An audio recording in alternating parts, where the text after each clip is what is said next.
It's just wonderful to be back in the Corn Exchange and see it really coming to life, where we can see the whole building revealed. It's absolutely incredible to be back in the space. The last time I was here was 18 months ago.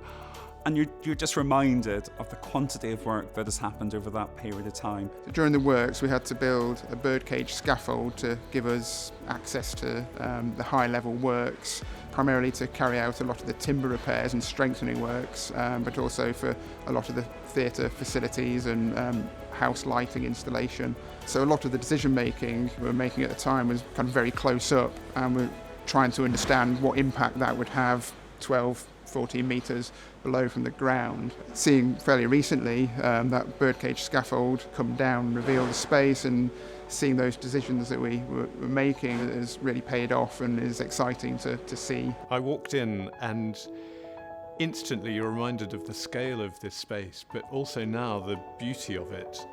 We've always known that this is a real architectural gem in the heart of Brighton and Hove, but finally, thanks to brilliant work that has gone on from architects and contractors, you can really start to see it. The project is a long-term collaboration between Brighton and Hove City Council, Brighton Dome and Brighton Festival, and the Royal Pavilion and Museums Trust.